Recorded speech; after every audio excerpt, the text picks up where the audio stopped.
Ayan, ito ang sasakyan ng nagnanakaw ng saging. Kita natin sa CCTV. Kung may nakakilala man sa sasakyang ito, paki-report lang po. Hindi lang masyadong nakuna ng ang plaka. Ayan, kitang bumaba sa kotse sa tapat ni Uni De Leon. At pag maya-maya lang ay dala na nito ang saging at sinakay sa kotse.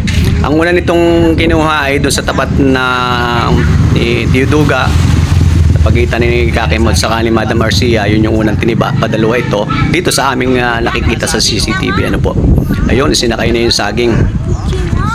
At ito ay kotse, medyo makikita yung plate number na kaunti, pero sa ibang barangay daw may report na sa katiningan yata ay kita.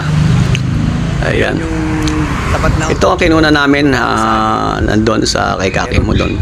Ito yung kita sa CCTV na unang tiniba. Lalapitan natin ito sa pagitan ni Kakimot sa ni Madam Marcia.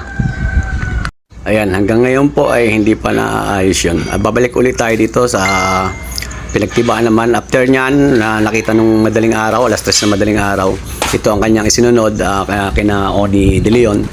Ang lakatan naman dito sa may tabi ng aking sasakyan dito. Ito yung kita sa CCTV na tinigilan niya na bumaba na may flashlight. Ito, tiniba yung lakatan. At papunta naman tayo doon sa may kanto ng Sitio Antipolo. Ito na po yung sa may kanto na sa may Sitio Antipolo. Doon naman sa pagitan ni Madam Luming at saka ni Kapulyon doon. Ayan, napansin din ni Carosbel ang pagparada dito na sasakyan at ito ay tiniba. Talaga namang magulang na daw po naman kasi kaya tiniba nila. At sa mga nakakilala po sa kotse, ito kasama ko si Consel Frank. Sa kotse na nakita natin sa CCTV, hindi masyadong malinaw, ay pagbigay alam po lamang sa barangay.